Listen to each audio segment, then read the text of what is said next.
Salut les canins randonneurs, bonjour et bienvenue dans ce nouvel épisode de Randonne avec ton chien. Aujourd'hui on se retrouve ensemble pour vous présenter mon nouveau sac de rando à la journée. Et le voilà, c'est le Osprey Manta 28 AG. Mais avant de vous le présenter, je vais vous montrer d'abord les sacs que j'ai utilisés jusqu'à aujourd'hui. Vous comprendrez mieux pourquoi je suis passé à celui-là. En premier, le sac Eastpak, vraiment très basique. Bon, celui-là, il n'a pas fait long feu. On sent toutes les formes de ce qu'on porte dedans. Bon, son seul avantage, c'est d'être très léger. Je suis passé ensuite au Quechua 4Class 20R, un sac 20 litres que je vous ai montré l'année dernière dans la vidéo sur le matériel. C'est un sac simple, assez abordable. Je crois qu'il valait une vingtaine d'euros chez Decathlon. Pour ce prix-là, pour commencer, c'est vraiment pas mal. Ensuite, je suis passé à ce modèle. Donc, c'est le même, mais en 30 litres. L'avantage, c'est qu'il a une ceinture qui est un petit peu mieux conçue, avec une poche ici. 10 litres de plus quand on transporte un drone, des caméras, de l'eau à manger, des protections pour la pluie, 10 litres de plus, on en a vite besoin. J'étais à la recherche d'un meilleur confort de portage et j'ai eu le malheur d'essayer l'Osprey Atmos 50 AG, qui est un sac qui est vraiment très bien conçu avec un excellent confort de portage. Malheureusement, c'est un sac 50 litres, donc qui était complètement inadapté à une utilisation à la journée, en tout cas pour moi. Je suis donc parti à la recherche d'un sac 20 à 30 litres avec un système de portage un petit peu similaire à celui de l'Atmos 50 AG et je suis tombé donc sur ce fameux Osprey Manta 28 AG. Alors je vais un petit peu vous le présenter parce que moi il me plaît vraiment beaucoup ce sac. Avant de commencer la présentation, je tiens à préciser que c'est une présentation. Je ne l'ai même pas encore porté, je vous cache rien. J'ai depuis quelques jours, il y a encore l'étiquette. Si vous avez envie que je vous fasse un avis détaillé un petit peu plus tard, dites-moi le dans les commentaires. Je vous ferai une vidéo avec plus d'informations. Donc c'est un modèle AG de chez Osprey. AG chez Osprey, ça veut dire anti-gravity.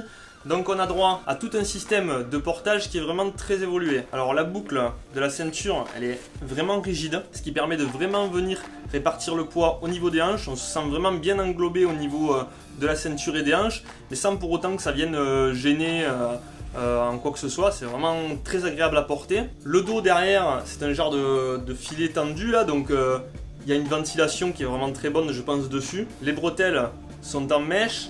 La ceinture, c'est du mesh aussi. Donc tout ça, c'est fait pour pas trop transpirer avec le sac. C'est vraiment un bon point, surtout quand on habite dans le sud de la France. Il pèse 1,2 kg pour 28 litres de volume. Vous allez disposer au niveau de la ceinture d'une poche de chaque côté. Moi, je suis assez fan de ça. Pour venir y glisser un téléphone, des petites bricoles à grignoter quand on marche.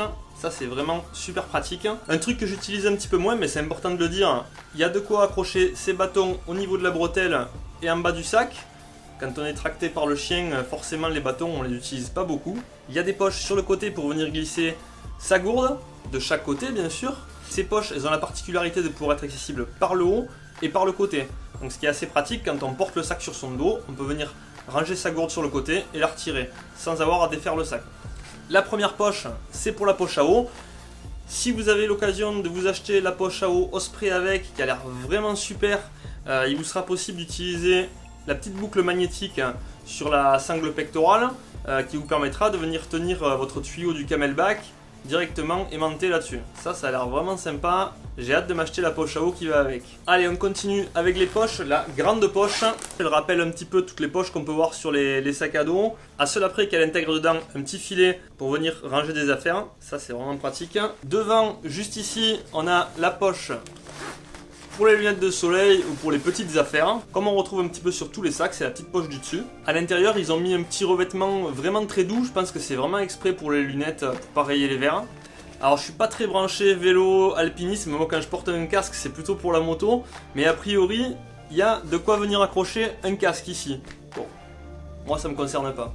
Quoique des fois avec Joy, je me demande si je devrais pas en porter une. Devant, il y a une poche avec un filet extensible où on va venir pouvoir poser peut-être une doudoune, peut-être un vêtement de pluie, en tout cas quelque chose qui devrait être accessible rapidement.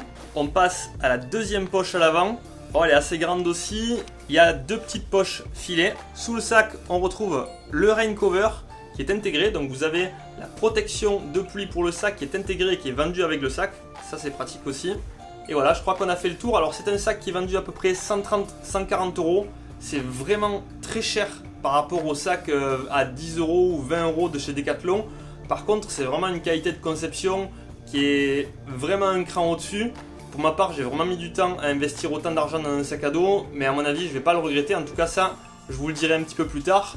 Et n'hésitez pas, si vous voulez une vidéo à ce sujet, vous le mettez dans les commentaires, vous m'écrivez un petit message et promis, je vous ferai une vidéo détaillée avec mon avis sur le terrain. Bon, et bien les copains, j'espère que cette vidéo vous a plu. En tout cas, moi, ça m'a vraiment fait plaisir de vous présenter ce sac. N'hésitez pas, si vous avez des questions à son sujet, à me laisser des commentaires. Si la vidéo vous a plu, vous laissez un petit j'aime. Et n'hésitez pas à la partager également avec vos amis si vous pensez que ça peut leur être utile pour leur randonnée. Je vous dis à très bientôt. Je pense qu'on va vite avoir de nouvelles vidéos de randonnée. Salut!